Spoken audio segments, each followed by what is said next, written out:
নমস্কার সবাইকে অনেক অনেক ওয়েলকাম খোঁজ মেয়ারে। আশা করছি সবাই ভালো আছো, সুস্থ আছো। আজকে যে ঘটনা পাঠিয়েছে তার নাম খেয়ালি মণ্ডল, বীরভূমে তার বাড়ি। আর অনেক ধন্যবাদ খেয়ালিকে যে তুমি তোমার মূল্যবান সময় থেকে আমার এই ছোট্ট চ্যানেলটির জন্য এতটা সময় দিয়েছো। আশা করছি ঘটনাটি সবার ভালো লাগবে। আর একটা কথা বলি, তোমরা কিন্তু ভিডিও দেখছো কিন্তু ভিডিও লাইক বা সাবস্ক্রাইব কিছুই করছো না। যদি ভিডিও ভালো লাগে তো ভিডিওটা লাইক করে দিও এবং চ্যানেলটা সাবস্ক্রাইব করে দিও। আর কেমন লাগলো সেটা কমেন্ট করে জানিও। তোমরা কে কোথা থেকে দেখছো সেটাও আমাকে জানিও। ভিডিও যদি ভালো লাগে তো কমেন্ট করো, আর যদি খারাপ হয় তাও কমেন্ট করো, কারণ তোমরা না বললে আমি আমার ভুল ত্রুটিগুলো শুধরোতে পারবো না। আর তোমরা যদি আমাকে ঘটনা পাঠাতে চাও তো মেল করে দাও ghostmiya314@gmail.com-এ। আমি ডেসক্রিপশনে সব ডিটেলস দিয়ে দেবো, প্লিজ চেক করে নিও। তো আর বেশি দেরি না করে ওয়ান্স অ্যাগেন সকলকে অনেক অনেক ওয়েলকাম ঘোষমিয়ারে। ঘটনা শুরু করছি খেয়ালির ভাষায়। হ্যালো নিকিতা দিদিভাই, আমার নাম খেয়ালি মণ্ডল, আমার বাড়ি বীরভূমে, আমি একজন স্কুল স্টুডেন্ট। আর যে ঘটনাটি বলবো সেটি পুরো আমার নিজে চোখে দেখা ঘটনা। আমাদের এলাকাতেই ঘটনাটি ঘটেছে, হয়তো সবার বেশ ভালো লাগবে। ঘটনাটা বলছি আমি ঘটনার এক্স্যাক্ট জায়গাটা বলছি না, তবে আমাদের বাড়ির আশেপাশেই এলাকাতেই ঘটনাটা ঘটেছে। আমাদের এই দিকটা এবার তাক তুক করা, বশ করা, কালা জাদু করা এসবের খুব চল। যারা আমরা বীরভূমে থাকি, যারা বীরভূমের বাসিন্দা, তারা অনেকেই এই বিষয়টা জানে যে এদিকে সত্যি এই সমস্ত জিনিসগুলোর প্রচলন একটু বেশি।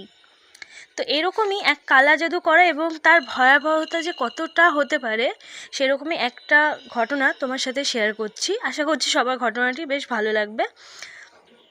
আমাদের পাড়াতেই এক স্বামী স্ত্রী থাকতো, তাদের একটা ছেলেও ছিল, যিনি ভদ্রলোক। তার এটা দ্বিতীয় বিয়ে। তার প্রথম স্ত্রী সন্তান রেখে অন্য একজনের সাথে চলে যায়, অর্থাৎ অন্য এক পরপুরুষের সাথে সে চলে যায় স্বামী সন্তান রেখে। এবং পরে যে যে ভদ্রলোকের কথা বলছি, সে এই যে বর্তমান স্ত্রী তাকে বিয়ে করে। লোকটির বয়সটা অনেকটাই, মানে লোকটি মেয়েটির ছাড়া অনেকটাই বড়, তাদের মধ্যে এজ গ্যাপ অনেকটাই, তাও কিছু না হলেও 16 বছরের ডিফারেন্স তাদের বয়সের মধ্যে। মেয়েটিদের বাড়ির আর্থিক অবস্থা খুব একটা ভালো না হয়, মেয়েটি বাধ্য হয় এই লোকটিকে বিয়ে করতে। মেয়েটি কিন্তু বেশ কম বয়স। তো তাদের বিয়ের 1.5 বছরের মাথায় তাদের একটা ছেলেও হয়। কিন্তু তারপরেই মেয়েটির কোনো চাহিদাই লোকটি পূরণ করতে পারত না, যেহেতু মেয়েটি ইয়াং এখনও, তার প্রচুর রকমের ইচ্ছে আশা সব কিছু আছে। কিন্তু যাই হোক, কোনো কারণে তাদের সংসারে বিবাদ লেগেই থাকতো। এরকম কিছুদিন চলতে চলতে মেয়েটি আমাদের পাড়ারই অন্য একটি বিবাহিত ছেলের সাথে সম্পর্কে জড়িয়ে পড়ে, অর্থাৎ পরকীয়ার সম্পর্কে জড়িয়ে পড়ে। লুকিয়ে চুরিয়ে অনেক দিন ধরেই তাদের এই সম্পর্ক চলতে থাকে। কানাঘুষো শোনা যেত, কিন্তু হাতে নাতে কোনোদিনও ধরা পড়তো না। শোনা যেত, প্রায়শই শোনা যেত, এরকম পাড়াতে একটা ঘটনা ঘটলে তো শোনা তো যাবে। মেয়েটির স্বামীও শুনতে পেত, তো মেয়েটির স্বামী একটু বেশ নজরে নজরেই রাখতো। তো এরকম করতে করতেই একদিন মেয়েটির স্বামী ছেলেটির সাথে তার স্ত্রীকে হাতে নাতে ধরে ফেলে তাদের বাড়িতেই, এবং তার স্ত্রীর পরকীয়ার ব্যাপারে তার স্বামী জেনে যায় এবং সেই কথাটা জেনে তাকে খুব মারধরও করে। বাইরের কোনো লোককে এইসব বিষয়ে, তাদের বাড়ির বিষয়ে কিছু জানতে দেওয়া হয় না, কারণ কেউ জানলে ওই ভদ্রলোককেই দোষ দেবে যে তোর জন্যই হয়তো এই সমস্যাগুলো হয়, কারণ তোর আগের বউও তো ভাত খেলো না, এই বউও তোর ভাত খেতে চাচ্ছে না। তখন লোকটিকেই সবাই দোষারোপ করবে। তখন লোকটি বেছে নেয় এক অন্য পথ। লোকটি আগে থেকেই বলে আর কি, লোকটি ছিল একটু তান্ত্রিক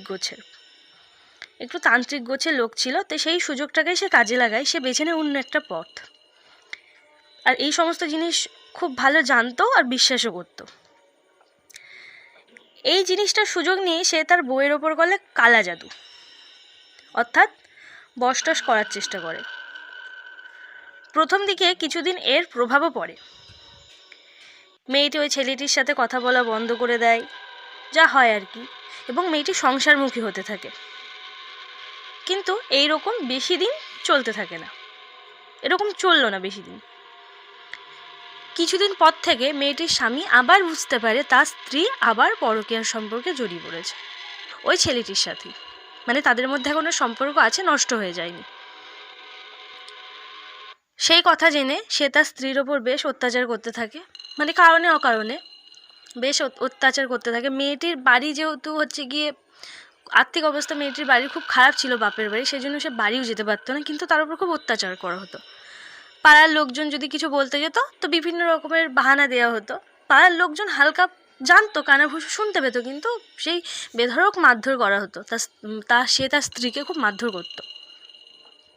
তো পাড়ার লোক কিছু বলতে গেলে বাড়ির সমস্যা, বাড়ির মধ্যেই থাকতে দাও, পাড়ার লোককে আর কি শাসাতো। তো সেই কারণে পাড়ার লোকের সাথেও তার সম্পর্ক খারাপ হয়ে যায়।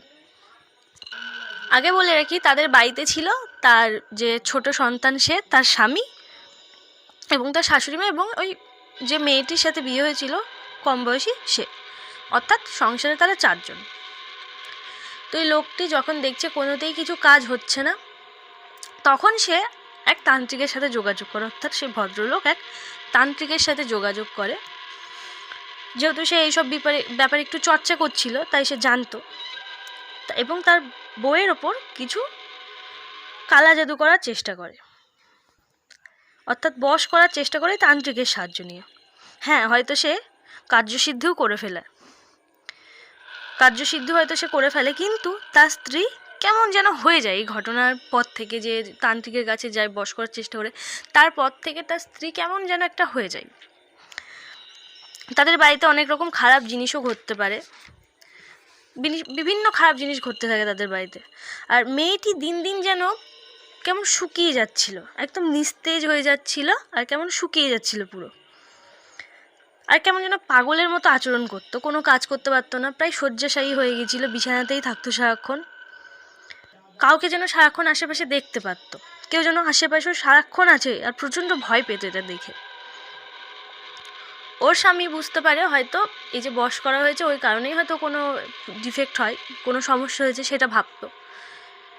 রাতে ঘুমোতে পারতো না মেয়েটি, মানে যেন এক জলজ্যান্ত মানুষটা চোখের সামনে যেন এক লাশে পরিণত হচ্ছিল। বাড়িতে রাতের দিকে খুব চিৎকার হতো। পাড়ার লোকজন যতই হোক, পাড়ার মানুষ যতই ঝামেলা হোক, যাই হোক, পাড়ার লোকজন জানতে চাইলে বলতো যে অসুস্থ, কিন্তু পাড়ার লোকজনও জানতো যে ওই লোকটা খুব একটা, মানে যে ভদ্রলোক, সে খুব একটা ভালো মানুষ ছিল না, এইসব তন্ত্রমন্ত্র এইসবের দিকে খুব ঝুঁক ছিল তার, কিছু করতেই পারে, সে না করার কিছু নেই। ভীষণ চিৎকার করতো রাতে। আর এইটার পাশাপাশি আর একটা জিনিস ঘটলো, যেটা ওদের বাড়িতে অনেক খারাপ জিনিস ঘটতে থাকে। এগুলো পরে জানা যায় যে ওদের বাড়িতেও প্রচুর খারাপ জিনিস ঘটতে থাকে, যে শুধু মেয়েটার সাথে ঘটতো তা কিন্তু না। তো আমি কয়েকটা ঘটনা বলি, নইলে বুঝতে পারবে না। একদিন ওর যে শাশুড়ি মা, তিনি বয়স্ক, শাশুড়ি মাও খুব একটা ভালো ছিলেন না। তার ছেলে যে তার বৌমাকে মারছে, তিনি আটকাবেন কি, তিনি আরও আগুনে ঘি ঢালতেন, আরও বেশি রাগিয়ে দিতেন, যতই যা ভুল করুক ওরকমভাবে তো মারাটা ঠিক না। তো তিনি একদিন লাঠি নিয়ে হাঁটাচলা করতেন। তো সে একদিন বসে আছে, তার কি মনে হচ্ছে যেন তার লাঠিটা পাশে আছে, হাতেই ধরা আছে লাঠিটা, সে বসে আছে হাতে ধরে, তার মনে হচ্ছে মাটি থেকে লাঠিটা যেন ওপর দিকে উঠে যাচ্ছে। সে বুঝতে পারছে যে তার লাঠিটা ওপর দিকে উঠে যাচ্ছে, কিন্তু তার কিছু করার ক্ষমতা নেই, সে বুঝতে পারছে না কি হচ্ছে, যেহেতু লাঠির ওপর ভর দিয়ে বসেছিল, বয়স্করা যেরকম বসে থাকে, তো সেই রকমভাবেই যেহেতু লাঠিটা উপরে উঠে যাওয়ার কারণে সেই যে শাশুড়ি, তিনি পড়ে যান, এবং চিৎকার করে আর কি সবাই মিলে এসে তাকে তোলে, এবং তখন তিনি কথাটা বলে। এবার বয়স্কদের ওরকম অনেক কিছুই মনে হয়, তো সেইটা অতটা কেউ করে না, যে মাথাটা তো হয়তো ঘুরেছে তাই পড়ে গেছে, এরকম একটা মনে হয়। তাদের বাড়িতে আরও যেটা সব থেকে বেশি ঘটতে থাকে, যেহেতু বাড়িতে ছোট বাচ্চা আছে, তো রোজ রেগুলার বাড়িতে দুধ আসে, তো তাদের কোনো দিনও বাচ্চাটা যে দুধ খেতে পারতো না বাড়িতে, মানে দুধ আনতো সঙ্গে সঙ্গে, হয়তো আনা হয়েছে দুধটা, এক্ষুনি হয়তো দুইয়ে আনা হয়েছে, বেশিক্ষণ হয়ও নি, তো আনার পরেই জাল দিতে গিয়ে একবার জাস্ট বলক উঠেছে, দুধটা ফুটে উঠেছে, অমনি দুধটা টকে যেত, দুধটা টোকে ছোটো ছোটো, মানে পচে গেলে দুধ যেরকম একটা গন্ধ, সেরকম পচা গন্ধ হয়েও তার ছানার মতো কেটে যেত, দুধ কোনোদিনও খেতে পারতো না। এইটা ছিল তাদের বাড়িতে একটা সবথেকে বড় গুণ। যতদিন এই সমস্ত জিনিসগুলো হয়েছে, তো কোনো দিনই বাড়িতে দুধটা সঠিকভাবে থাকতো না। দুধ এনেই যদি তাও জাল দিতে যাও, তাও সেম জিনিস, দুধ রোজ নষ্ট হয়ে যেত। বাড়িতে আরও অনেক রকমের ছোটো বড়ো জিনিস ঘটতে থাকে, যেমন এক জায়গাকার জিনিস আরেক জায়গায় সরে যাওয়া, বিভিন্ন জিনিস পড়ে যাওয়া, বিভিন্ন রকমের। সমস্যাটা সব থেকে বেশি হতো রাতের দিকে। রাতে বাড়ির ওরা সবাই শুনতে পেত বাড়ির চারিপাশ দিয়ে কারা যেন ঘুরে ঘুরে বেড়াচ্ছে, আর দৌড়েও বেড়াচ্ছে, এটাও মনে হতো। আর কী যেন বলতে বলতে ঘুরে ঘুরে বেড়াচ্ছে, কেমন একটা যেন কথা কিছু বোঝা যেত না, কিন্তু বোঝা যেত কেউ ঘুরে ঘুরে বেড়াচ্ছে কথা বলতে বলতে। আর যখন এগুলো হতো তখন একটা বিচ্ছিরি কেমন একটা পচা গন্ধ বেরোতো চারিপাশ থেকে, বিচ্ছিরি গন্ধ। মেয়েটিও রাতের দিকে এগুলো শুনে আরও বেশি ভয় পেত আর বেশি চিৎকার করতো রাতের দিকে, আর কেমন যেন একটা গুমড়োতো পুরো রাতটাই। কেউই ওরা ভয়ে থাকতে পারতো না, প্রচণ্ড ওরা ভয় পায়। যেহেতু প্রথমে বললাম যিনি ভদ্রলোক অর্থাৎ যে স্বামী মেয়েটির, সেও যদি এইসব তন্ত্র এসবের দিকে একটু বেশি তার ঝোঁক ছিল, তো কিছু একটা বুঝতে পারে। তো বুঝে সে সেই তান্ত্রিকের কাছে যায় যার কাছ থেকে আর কি বশ করেছিল তার স্ত্রীকে। তার কাছে গিয়ে জিজ্ঞেস করে যে কি হয়েছে তাদের বাড়িতে। বশ করার পর তার স্ত্রী অসুস্থ হয়ে পড়ে, প্রায় মরা অবস্থা। আবার তারাও বিভিন্ন রকমের খারাপ শক্তির উপস্থিতি তারা বাড়িতে দেখতে পাচ্ছে। বাড়িতে কি হচ্ছে তারা বুঝতে পারছে না। যদি তার স্ত্রীকেই বশ করে তাহলে তাদের সাথেও কেন এই খারাপ জিনিসগুলো ঘটছে? এই সব ঘটনার কারণ কি? তান্ত্রিক তখন তার হাত চালিয়ে বিভিন্ন রকম কাজকর্মের মাধ্যমে তাকে বলে, তোর স্ত্রী যে ছেলেটির সাথে পরকীয়ায় জড়িয়ে পড়েছিল তার বাড়ির লোকই নাকি এসব করেছে। তোর স্ত্রীকে ওরা পুরো শেষ করে দিতে চায়। ওরাই তন্ত্রকে কাজে লাগিয়ে তোদের বাড়িতে বেশ কয়েকটি খারাপ শক্তির প্রবেশ করায়। সেই কারণে তোরাও খারাপ শক্তির উপস্থিতি বুঝতে পারছিস। ওরা তোর স্ত্রীকে নিয়েই যাবে, এখন অনেক দেরি হয়ে গিয়েছে।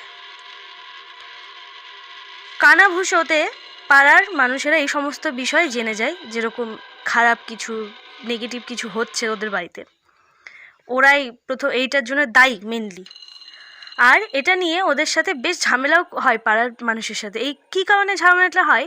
কারণ বাড়ির পাশে থেকে কেউ এত ভয়ানক আর এত খারাপ কাজের সঙ্গে যুক্ত থাকুক, এটা কেউই চায় না পাড়াতে। লোকটিকে কয়েকদিন বলার পর লোকটি ওদের কথা মতো কী যেন ভেবে কিছুদিনের জন্য তার শ্বশুর বাড়ির দেশে চলে যায়। ওখানে নাকি এক নাম করা তান্ত্রিক আছে, সেই কারণে। কিন্তু দুর্ভাগ্যের কথা এইটা যে পরে শোনা যায় কিছুদিন পর যে মেয়েটিকে বাঁচানো যায়নি, তার নাকি কি রোগ ধরা পড়েছিল, বিরাট ভয়ঙ্কর একটা রোগ। তো নিকিতাদি, এই ছিল আজকের ঘটনা। আশা করছি ঘটনাটি সবার ভালো লাগবে, আর সবাইকে ভালো লাগলে শুনিও। আর তোমার চ্যানেলের জন্য অনেক শুভকামনা, আমার নামটি নিও। অনেক ধন্যবাদ খেয়ালিকে, তোমার কাছে মানে খুব সত্যিই ভালো লেগেছে ঘটনাটা। তোমার কাছে যদি আরও ঘটনা থাকে তো পাঠিও। অনেক ধন্যবাদ তোমাকে এত ভালো একটা ঘটনা পাঠানোর জন্য। তো আজকে এই ছিল খেয়ালির ঘটনা। আশা করছি তোমাদের সবার ভালো লেগেছে। ভিডিওটা ভালো লাগলে ভিডিওটা লাইক করে চ্যানেলটি সাবস্ক্রাইব করে দিও, আর কেমন লাগলো সেটাও কমেন্ট করে জানিও। তো দেখা হবে আবার নেক্সট কোনো ভিডিওতে। আর তোমরা যদি ঘটনা পাঠাতে চাও আমি ডিসক্রিপশানে সব ডিটেলস দিয়ে দেবো, মেল করে দিও। তো আজকের মতো এতদূরই, ভিডিওটাকে আর বেশি লেন্দি করবো না। আজকের মতো টাটা।